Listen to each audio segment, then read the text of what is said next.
Hello, listeners, and welcome to the Downright Upright Show, the place to go to hear out loud and proud what Minnesotans are thinking. And I am your host, Philip Anthony. I'm so happy you've chosen to join us today, and I'm hoping you're all doing fantabulous. And fantabulous, by the way, Jennifer, is fantastic and fabulous put together twice as nice. I know. I'm a regular listener. Oh, great. I know the recipe. And it's actually saves time. Instead of saying fantastic and fabulous, you just put them together. Two for the price of one. That's great. I love her. My special guest today is account executive for AM 950, Jennifer Ogren. Hello, Jennifer. Welcome to the Downright Upright Show. Hello, Philip. Thank you for having me. Oh, I'm so excited. You're great. Now, before we talk about your career, would you tell us where you were born, raised, went to school, and any other tidbits you want to add to that? Sure. I was born in Sacramento, California, to my parents who were both Minnesotans, but they moved out there for a job from my father. My father was in the clothing business. He was a clothing rep. And so I was born there, but moved back by the time I was 2 or 3 years old to Minneapolis. And my parents built a house in Minnetonka. That's kind of where I grew up until I was about 5 and a half. And then they were unfortunately divorced. And my father moved back to California to the Bay Area. So I was raised by my mother, who was obviously a single mother. Yeah. And I was raised by a single mother, too. Yeah. I know. Yeah. I know. And it's quite an adventure. Yes. It's you become an adult really quickly. Very quickly, yes.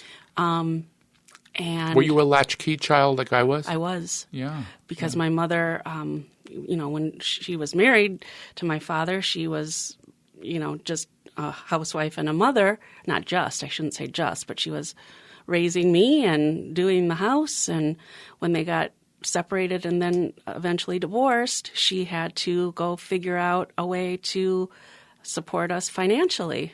Sounds very familiar. Yeah. Really. And where did you go to school?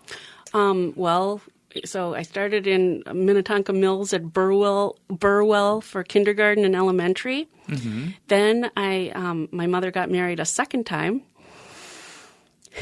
and we moved. We lived on Lake Minnetonka in the Shorewood, Excelsior, Navarre area. Pretty there. It's beautiful. Really pretty and there. I went to Minnewashta Elementary, and unfortunately, by the time I was 11 or so, 10 or 11, my mother got redivorced, her second divorce. And at that point, my mother had to, she was working while she was married in her second marriage, but she had to all of a sudden recreate herself again, and we moved to Eden Prairie. And so I went to middle school and high school in Eden Prairie, Minnesota. Oh, wow. Okay. I love it here, though. I just love Minnesota. I love it. I talked about this on another show, that, if you think of Minnesota, I think of it as an island and surrounded by all this red, Yeah. And we have such wonderful people that, like I was telling you before, we have these little boxes, the LGBT, you have African Americans, you have Jewish, you have this, you have that. But we don't look at each other that way. We just want to be a community of people, human beings, I think you have wonderful rose-colored glasses on, because I agree, while there's a lot of diversity here, yes, there's also a lot of what is termed here as Minnesota nice, and a lot of passive aggression where people don't exactly say what they're feeling. But there was a lot of racism and anti-Semitism and all of that exists everywhere else. It's no panacea. It's a wonderful place, but it's not perfect. Well, nowhere is. Yes, and I was going to say that nothing, is perfect. Right. But if you compare Minnesota with other places, which agree. I don't even have to mention, I agree. We are leaps and bounds much more inclusive and progressive. I agree. Yeah. I would agree with that wholeheartedly. I mean, we have a trifecta right now in the government. Yes. That's crazy. Yes. Who would have thought that? And we've gone through these waves where we're solid blue states, and then we've become a little purple, which was really scary. Yeah, but I think we're back to, it's feeling nice and blue again. I think we're starting to get very navy blue. Mm-hmm. So what are some of your previous occupations that led up to your current position with AM 950? Did you have anything that related to this? Or? I did. And actually, I have two careers that I do simultaneously. I'm an account executive for AM 950 Radio, and I have my own design business that I had joined my mother on. What's the name of it? The Sussman Design Group. And you can find that where?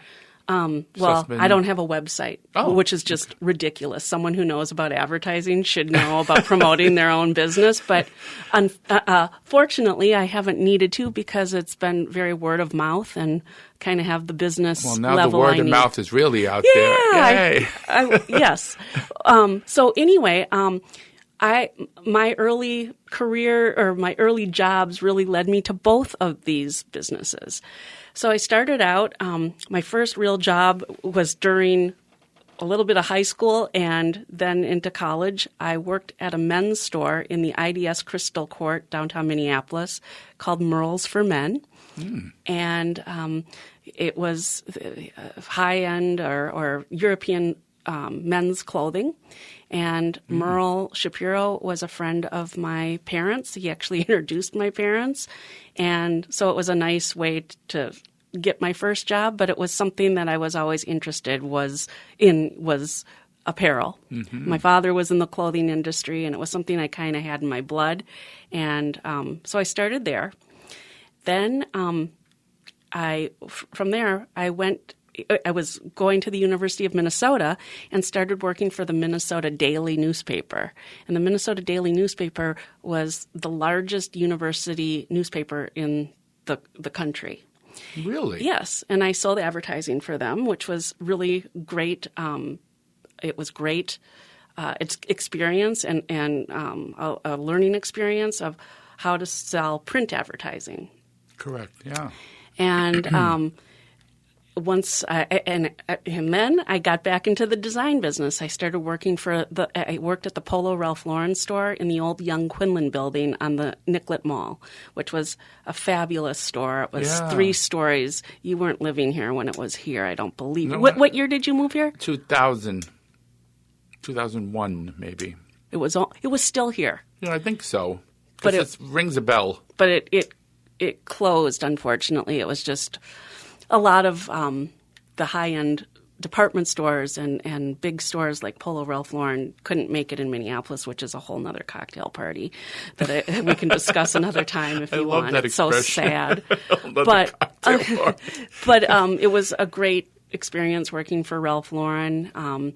Made a lot of contacts there, and sure. And then after that, and I was simultaneously going to the University of Minnesota and graduated.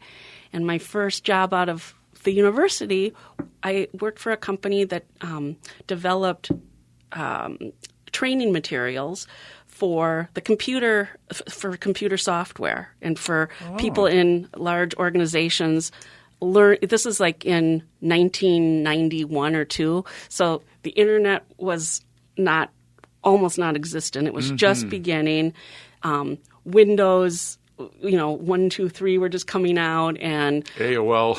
Yes, all of that. And this company developed videotapes and workbooks that you would watch a video with a VCR, not even on it was before you could watch video on the computer screen. So you'd put in a videotape in a VCR and watch and follow along in a workbook on your PC.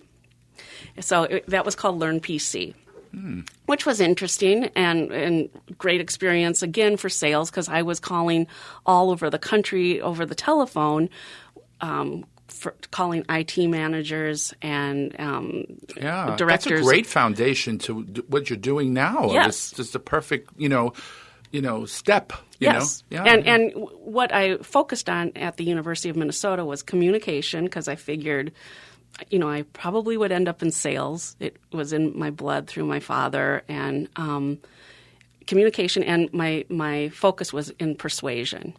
So it all was kind of sales oriented. Yeah. And then after Learn PC, were you here? No, I worked for another tiny. Oh my God, Philip! I'm 55 years old. I've had so many jobs, we don't have time to go through them all. Okay. Honestly, all right. But the one that kind of leads into AM 950 is that I sold for another small independently owned local radio station called KLBB, and the format there was old standards. So we played music and from the 40s and 50s. Yeah, or Frank Sinatra, Dean Martin, Rosemary Clooney.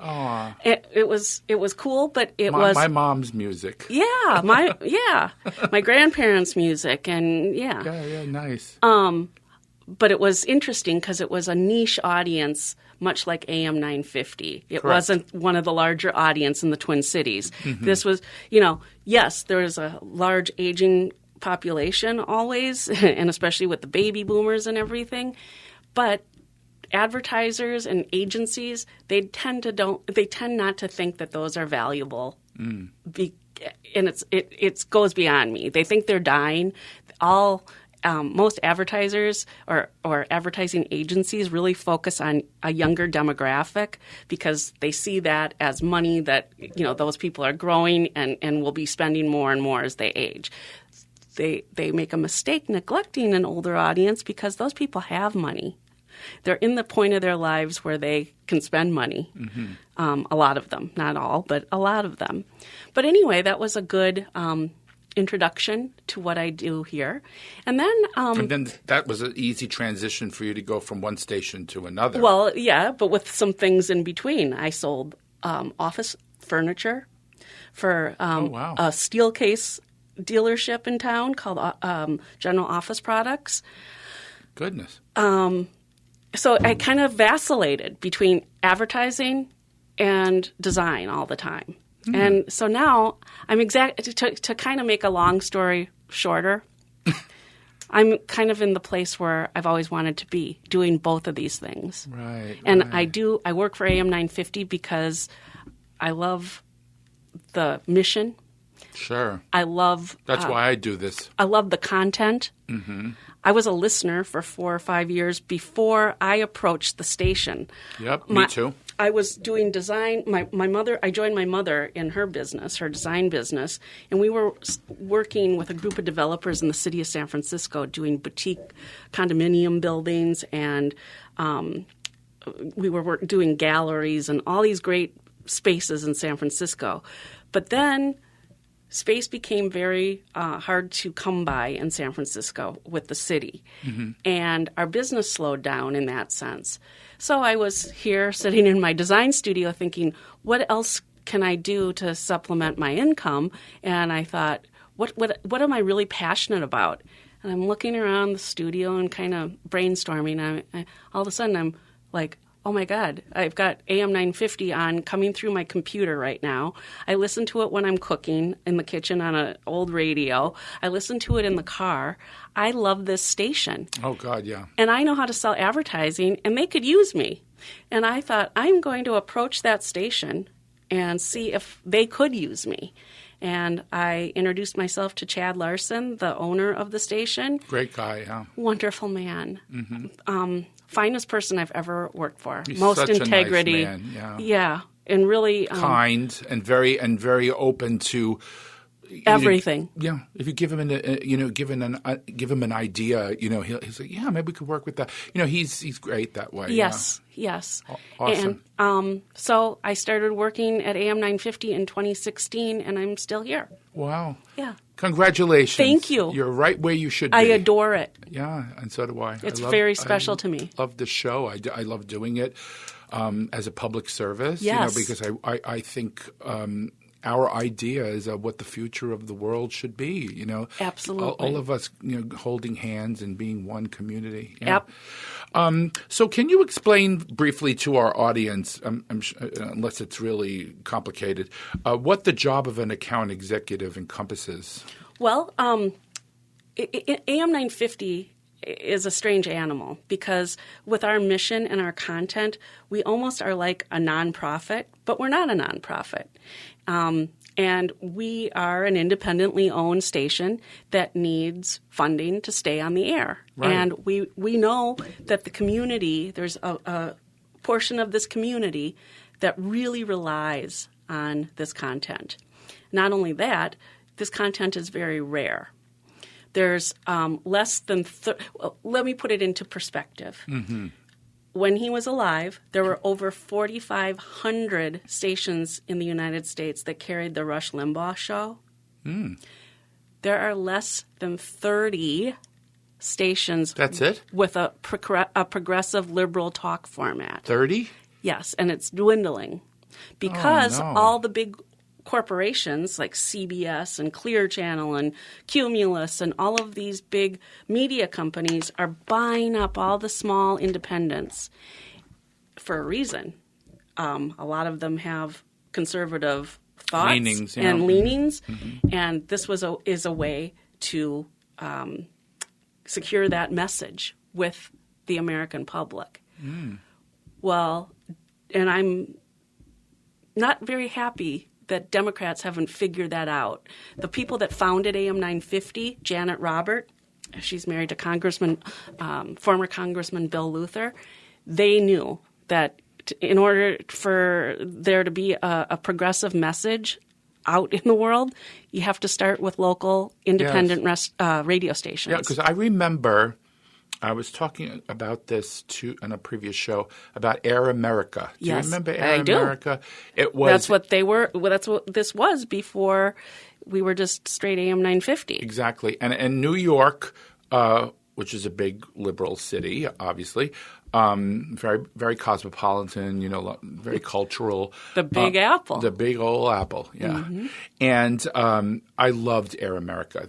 I mean, that's where Rachel Maddow got started.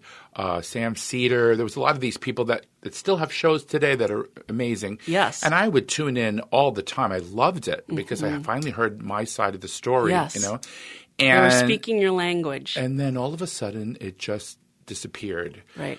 And then the newspapers were saying, see, nobody wants to hear liberal radio, and nobody wants to hear liberal radio. And that pissed me off. Yep.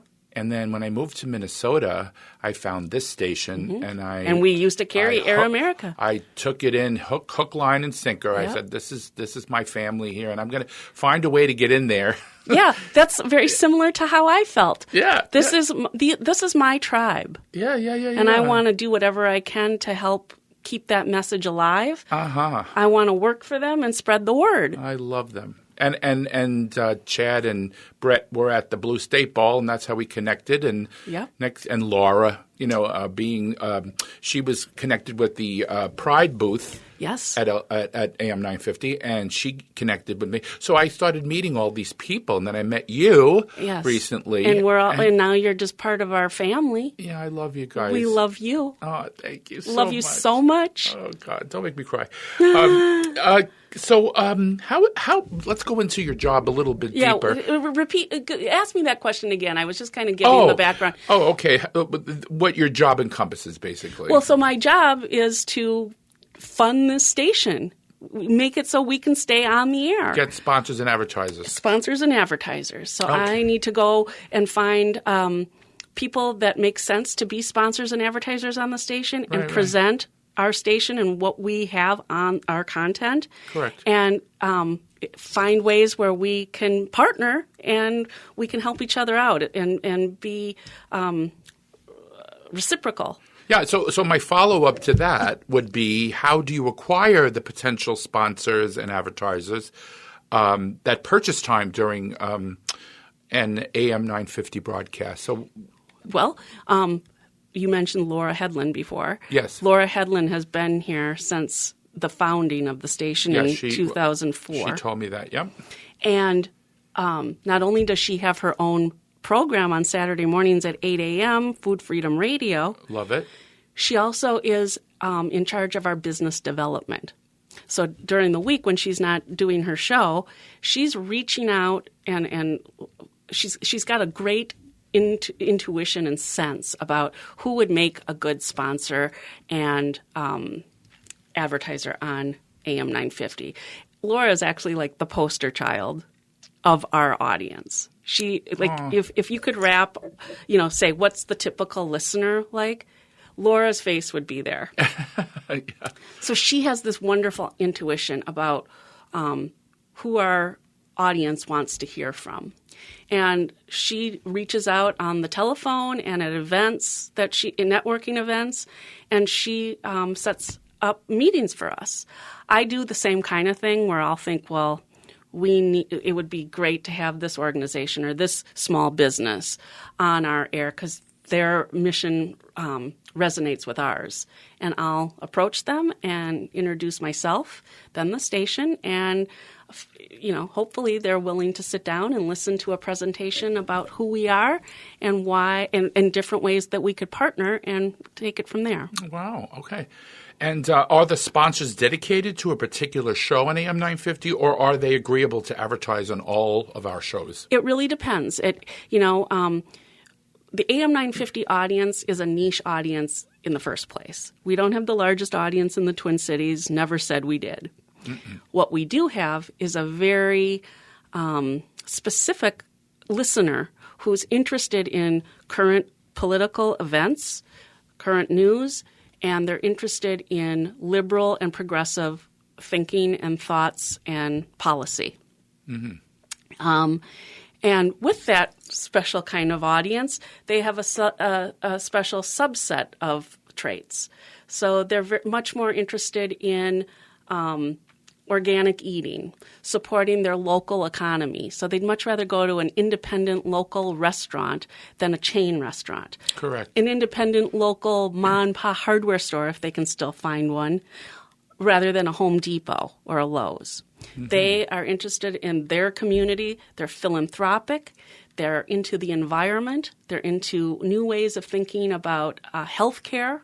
So they're more apt to be interested in Eastern medicine and new ways of healing. So it's it's an intellectual audience. So that's our typical primetime audience. And primetime for us is Monday through Friday, 6 a.m. to 6 p.m. Mm-hmm. On the weekends, we have much more lifestyle programming.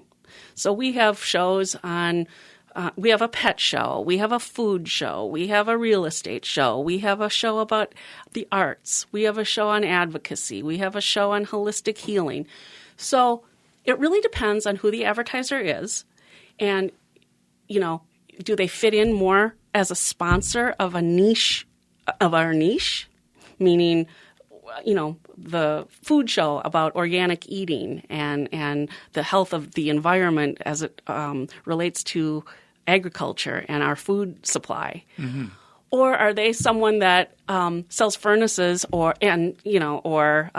water systems or, somewhere that the whole audience would benefit from? Right. So, an advertiser is, you can be a general advertiser on AM 950 or you can be much more, we have a show on aging.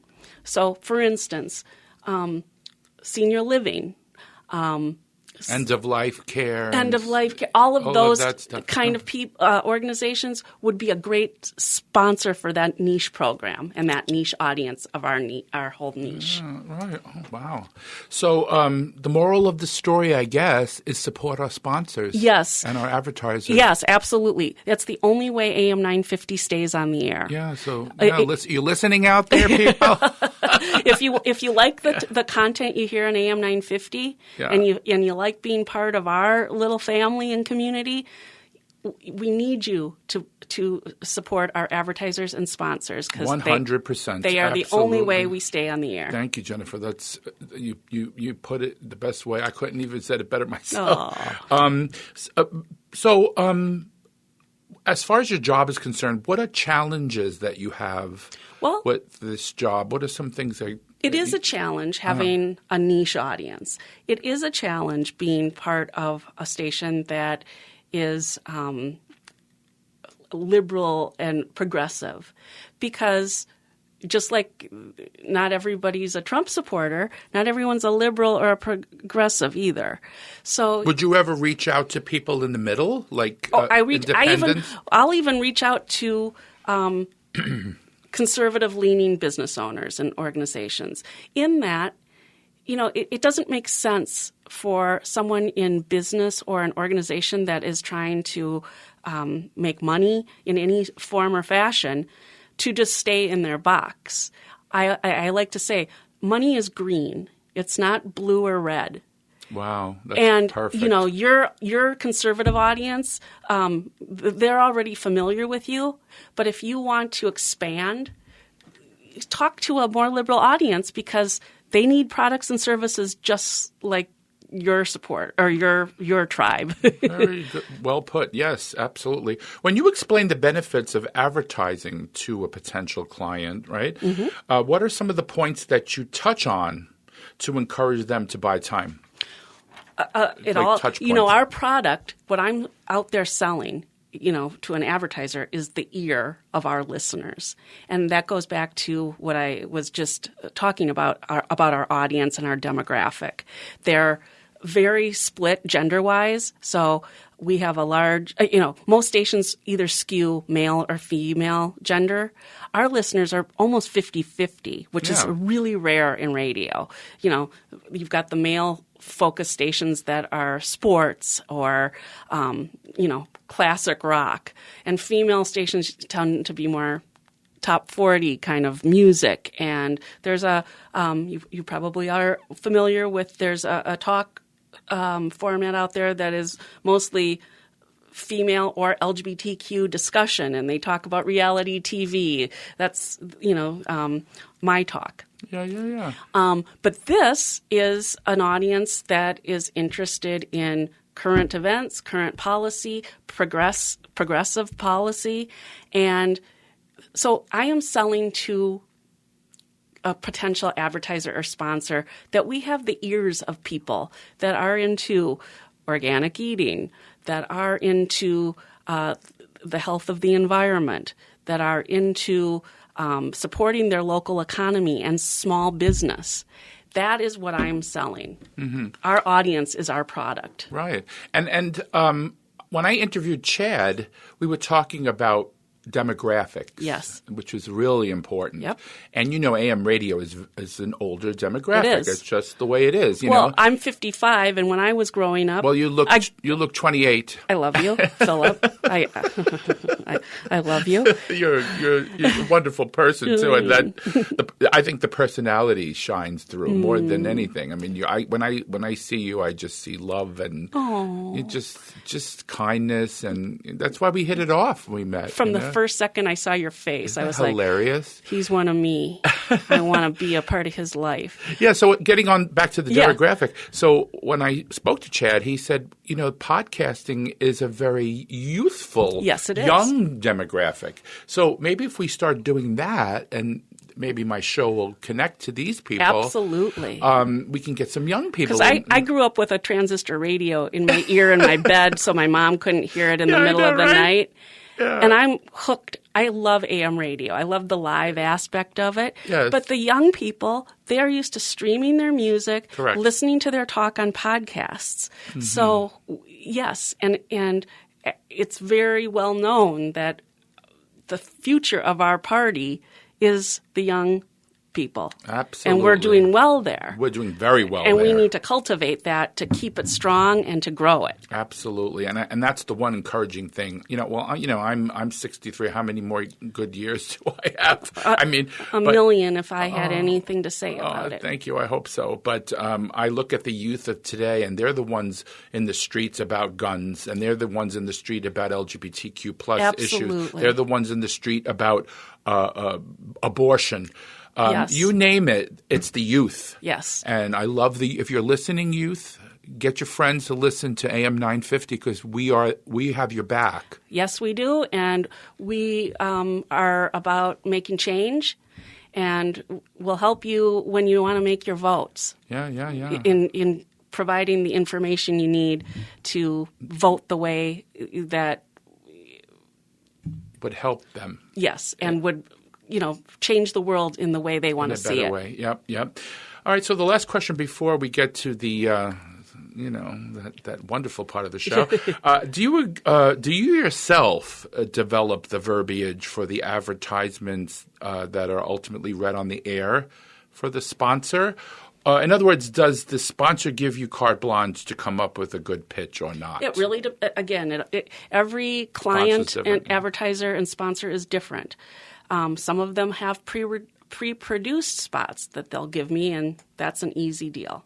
Mm-hmm. There's people that I build relationships where this is their first experience on radio. They don't know where to start with a spot. So with people like that, I'm like, I can help you do that. It's part of what our service is.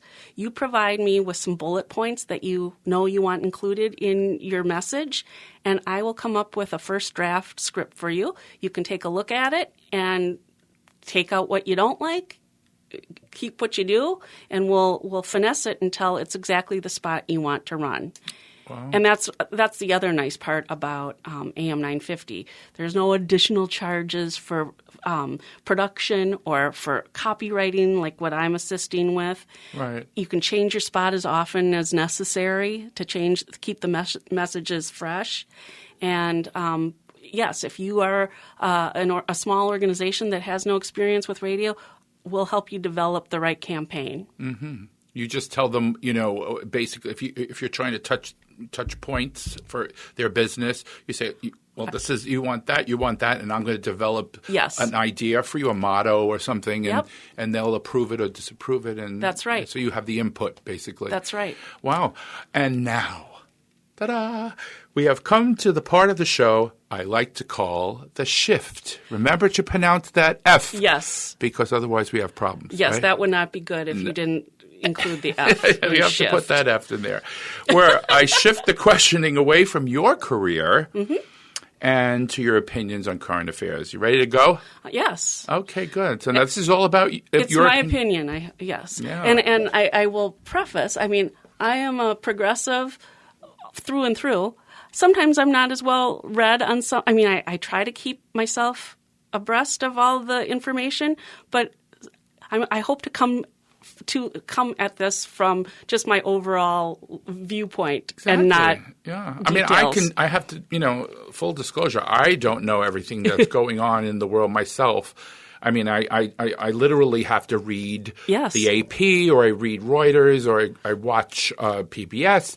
I listen to I try to listen to some liberal and some conservative radio or TV shows just to get a rounded idea. I've tried that. But it's very difficult. I can't stomach certain channels. Exactly. Yeah. It's like I think I got to hear how they're positioning this, and then I'm there for 2 or 3 minutes, and I think I can't stay here. I know. It's so insulting. Like anyway, there's a certain channel that you would think that the LGBTQ plus community was more dangerous than guns. Yes. Oh, yes.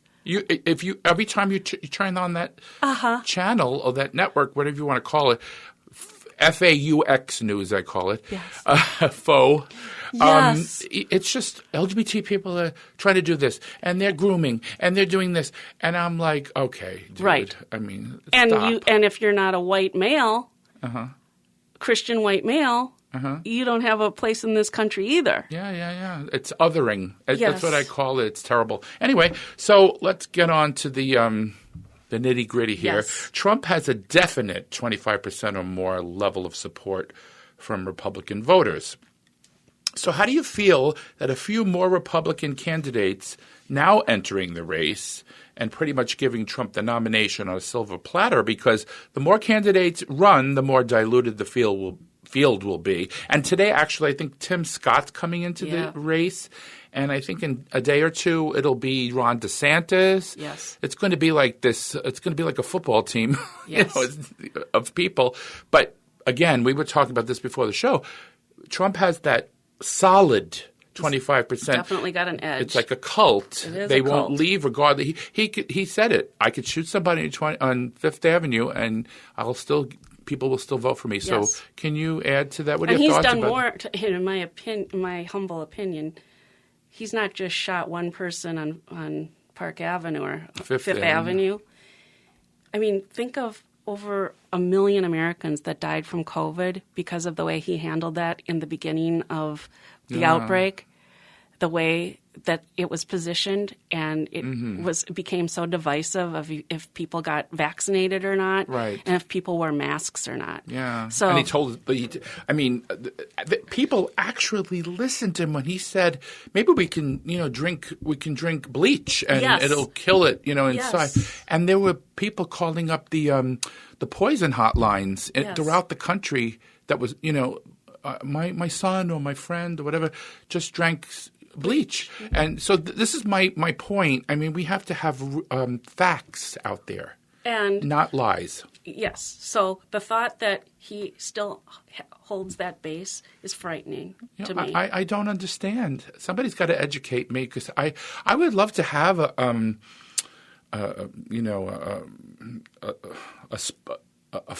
would you call it? A far right person. I mean, on my show. Maybe they can explain it better, because it enlighten me. Well, I mean, enlighten me. I can't get it. And I've tried. I try listening to Fox. I try listening to. There's a new network on TV called Newsmax. Yep. That people are evacuating Fox because they fired what's his name, Tucker, and so now they're. And you can keep the F in that one. You're so funny. Anything. As a follow-up to this, I just want your thoughts. What are your thoughts about President Biden being too old? Do you think that's a thing? I think it's hogwash. Yeah. I think that young people bring a lot of new ideas and brilliance to the world, older people have wisdom and experience. Mm-hmm. And I think President Biden has a wonderful way about him where he's open to new ideas from the youth of America.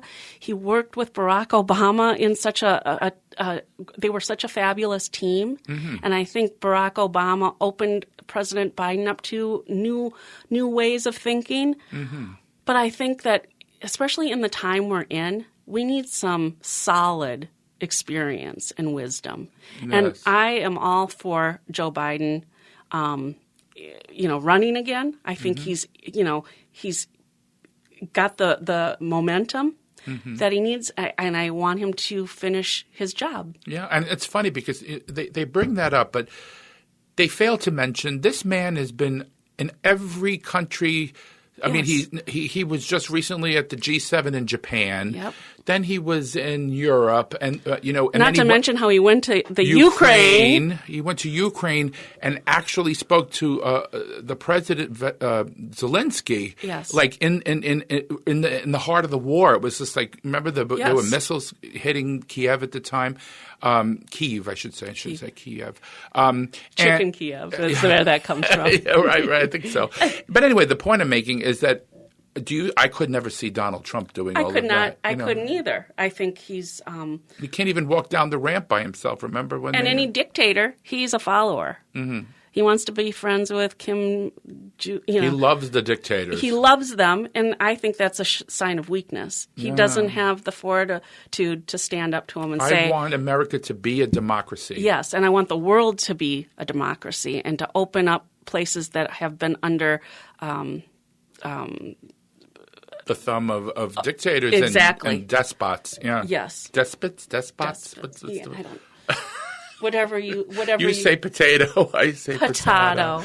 Okay, so a few days ago in North Carolina, Governor Roy Cooper's veto of a 12-week abortion ban was overturned by the Republican supermajority in Congress, and one Congresswoman, Tricia Cottom, I think this is how you pronounce her name, who originally was a Democrat and ardently pro-choice, switched parties and became anti-choice to help override the governor's veto. What are your thoughts about that? I don't know how any woman can make that leap, especially once you've been on that side. And as a 55-year-old woman, I don't have children. I've never been married.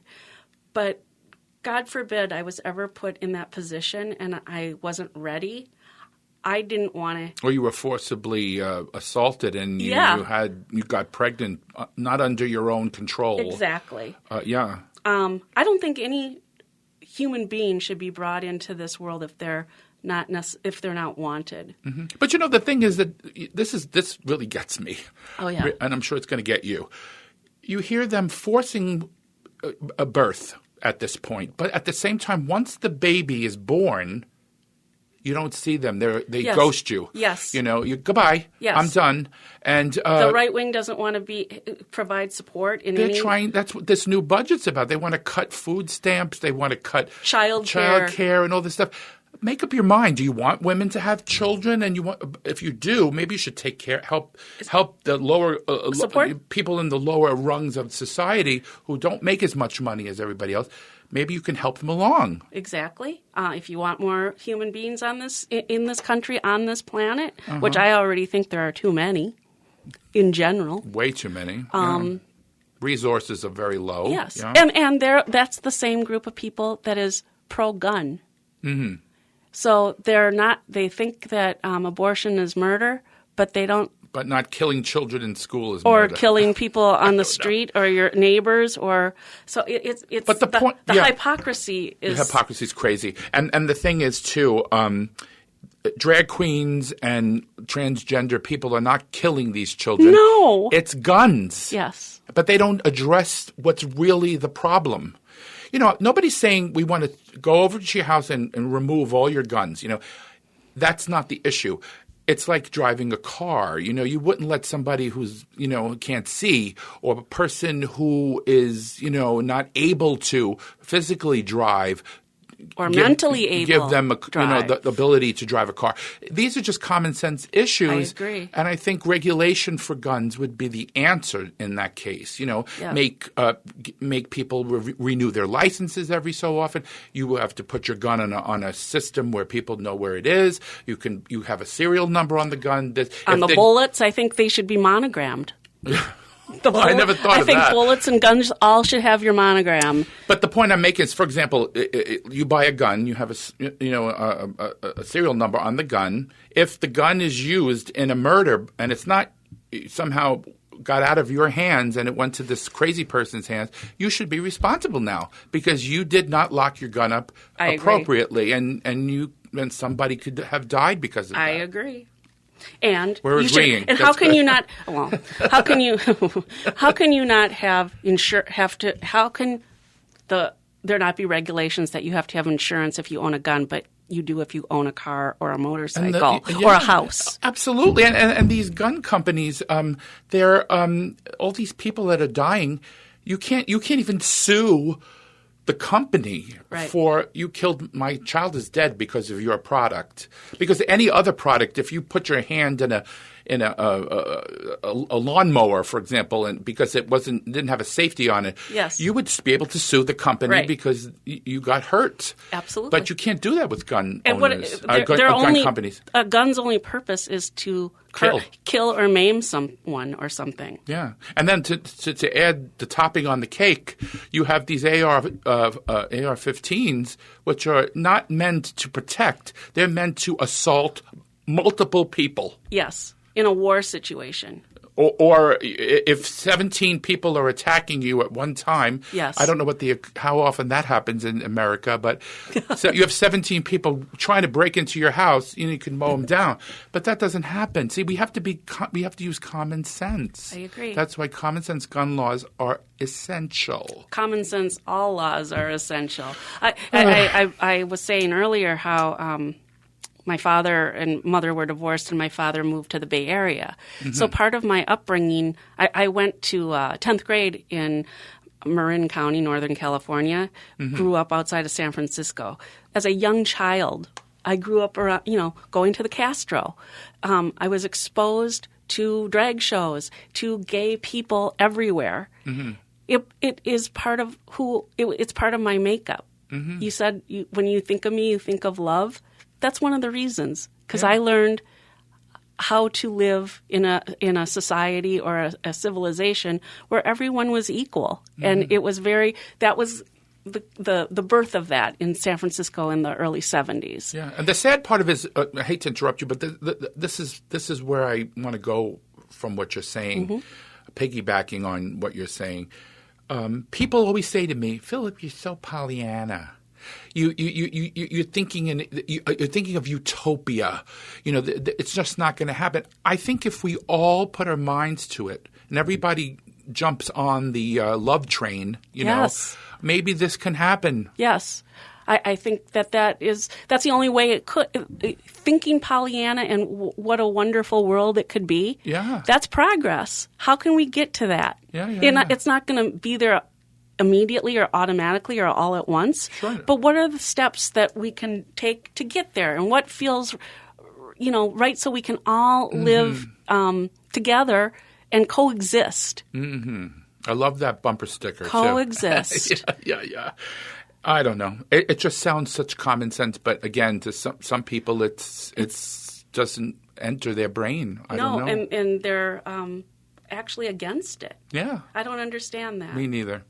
And as you know, the country is facing a looming debt catastrophe if the House Republicans don't pass a clean debt ceiling bill. Now, this is a debt ceiling bill, by the way, in case for the listeners who don't know, it is you're paying the bills of things you already purchased. It's not about the future. If you want to discuss the future, that's fine. But let's just pay the bills we already. It's like if you don't pay for those things, and if we let this happen, it's like filing bankruptcy, and that does not look good to our the rest of the world. Yeah, the credit of the United States is going to go plummeting down. It's our credibility. Yeah. So if the House Republicans don't pass this bill, veterans could lose their benefits. They're supposed to love the veterans, yeah, right? Yes. Social Security and Medicare could be interrupted. Yes. And a host of other. So that's the elderly and the disabled yes. Do you think Kevin McCarthy is being held hostage by the right-wing fringe of his party? Of course. Because you got to remember, he got voted down 15 times before he became the Speaker of the House. Again, this is my opinion, this portion of the show, but I think he is a puppet of Donald Trump and Marjorie Taylor Greene. Absolutely. And even George Santos. He doesn't even have what it takes to say George Santos shouldn't be here. Because he needs his vote. Because he's got very few to work with, That's right. And I'm hoping, if President Biden doesn't invoke the 14th Amendment, then I think maybe the other hope would be that the moderate Republicans in the House will join the Democrats and say, you know what, I think we ought to put our country before our party, get together and just pass this thing and then work on a budget later. Yeah. Because that would be the wise thing to do. Philip, now I'm thinking, I hope you're not being too Pollyanna. I am very Pollyanna. I know. But, it's common sense. It is. Yeah. Anyway, so bowing to pressure from Europeans and the Ukrainian president, it seems that President Biden is on track to sending F-16 fighter jets to Ukraine after all, because, President Zelensky has been begging for a while now. What do you think about this recent report from the Washington Post? I think we need to do whatever it takes to help the Ukrainians win that war against Russia.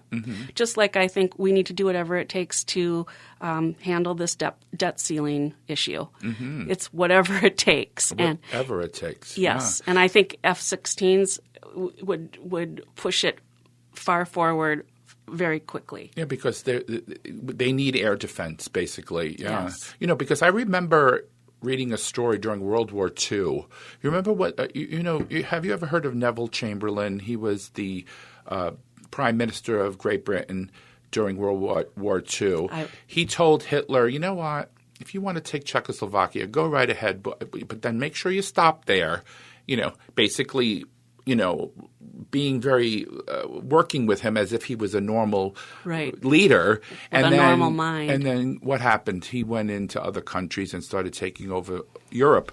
So when Winston Churchill came along, he said, no, we're going to fight you here. Remember, he made that big speech. We're going to fight you on the land. We're going to fight you in the sea. Yes. We're going to fight you in the air. Yes. And I want America to be Winston Churchill. I want that too. I don't want a Neville Chamberlain. No. It didn't work out very well. How do you say, well, you can take Czechoslovakia? That's a group of human beings. Yeah. That's humanity that we're talking about, that you're talking about like a pawn. Yes, you can't show – and I love President Biden's forcefulness when it comes to protecting NATO. Yes. Because he's not backing down. He's not afraid of Putin. Nope. He's just saying, you know what?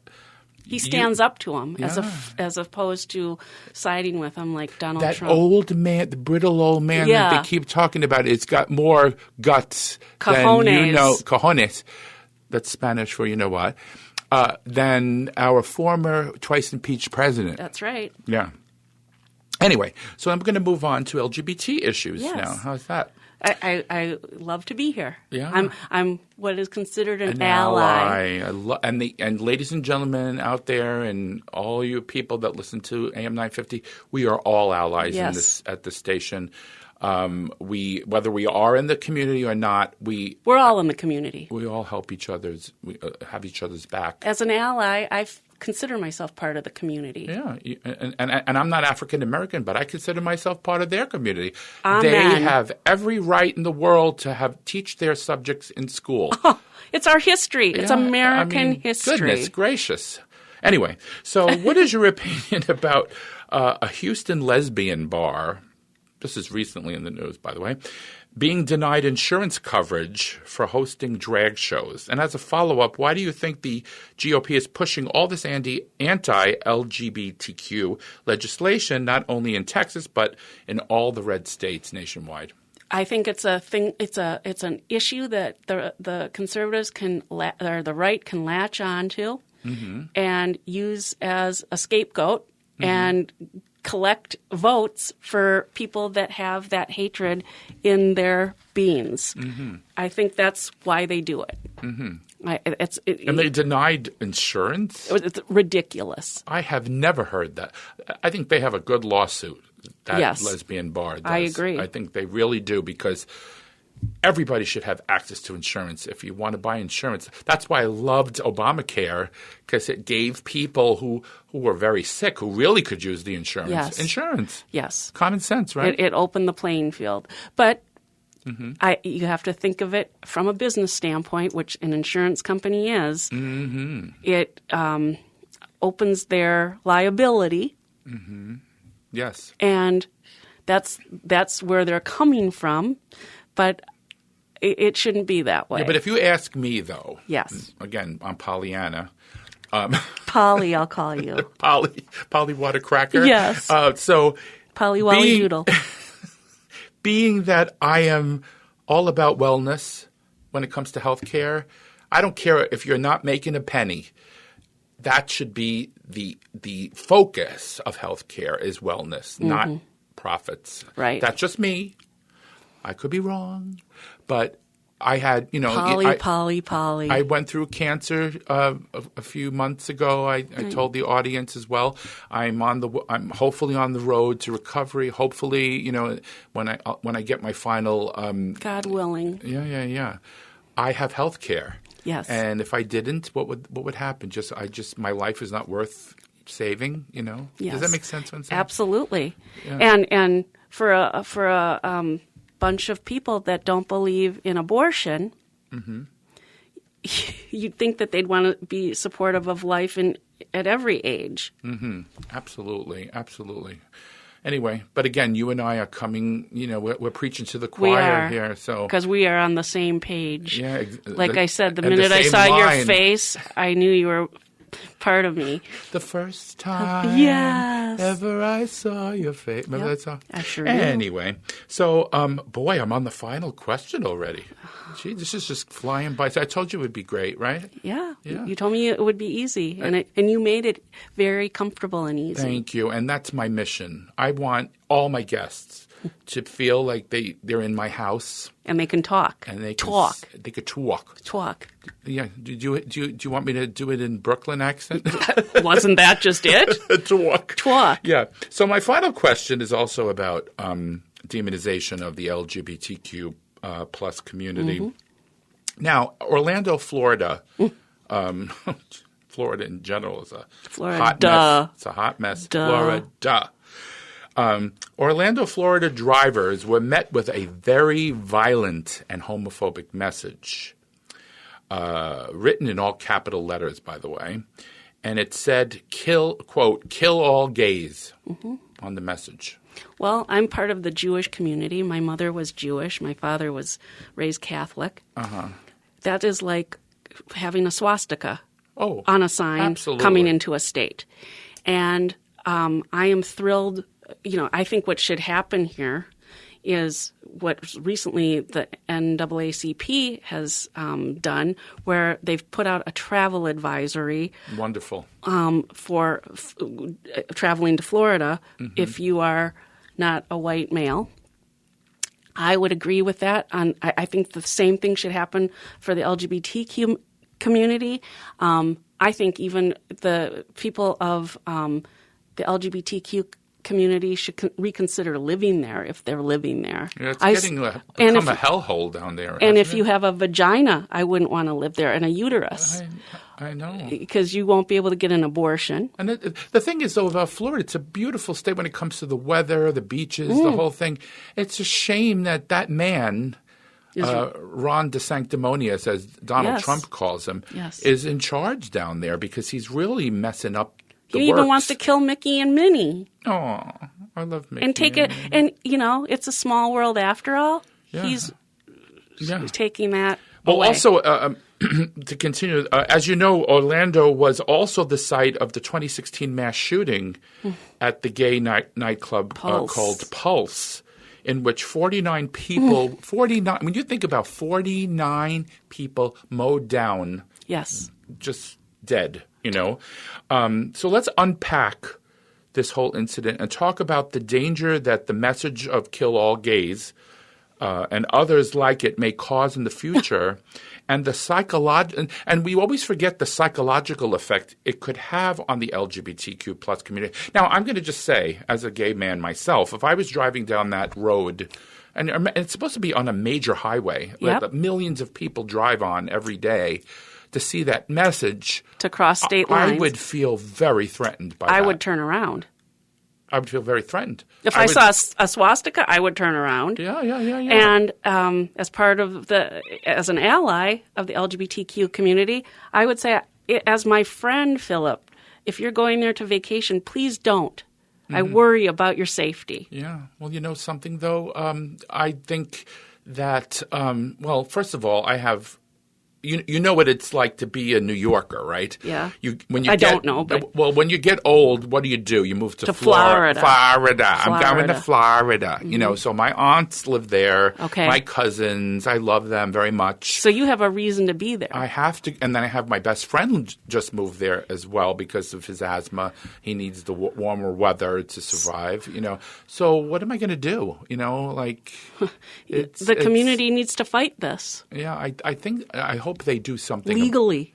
And that's why the NAACP, has my, I have my pom-poms out for them because I think it's a wonderful thing they did for their community. Yes. And I think we should do something for ours as well. I so agree. Yeah. Well, unfortunately, we've come to the end of the show. Do you have anything else you want to say before we close the show about anything?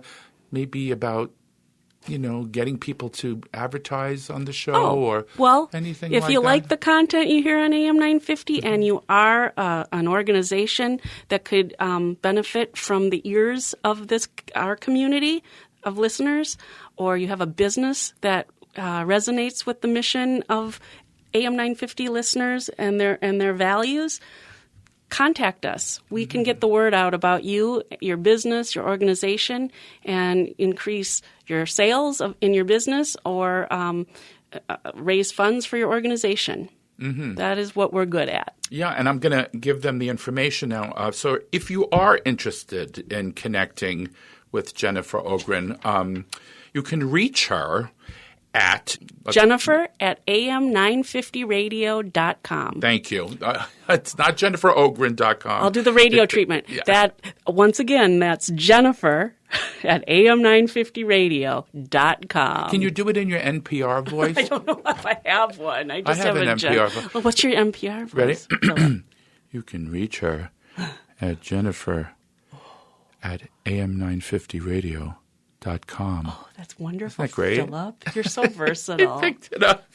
Anyway, versatile. So I can go on forever with you. You're just amazing guest. Thank you so much for spending time with me Thank today. you for being interested in me. Oh, goodness. The minute I met you, I was interested in you. You're great. Thank you. And thank you so much for being on the show. And as far as the guests are concerned, the listeners are concerned, I want to thank you for spending time with us today. And please stay tuned for more of the Downright Upright show in the future. My name is Philip Anthony. I'm the host, and I hope that you tune in or listen or click or whatever you do in the future because we have some great shows coming up too. Because Pride Month is, as you know, is coming up next month. We're on top of it. Yep. And we'll be there. And AM 950 is amazing when it comes to Pride Month. We're going to be at, if I can interject, do that too. AM 950 Radio will have a booth at the Pride Festival in Loring Park on the 24th and 25th. And the Golden Valley one yep, you mentioned to me we're going to before? be at Golden Valley Pride. What date is that? June 10th, Saturday, June 10th. So thank coming you for up. that. Yeah, thank you for that so much. And again, listeners, thank you for tuning in and listening to the Downright Upright show. This is Philip Anthony saying bye. Ciao for now.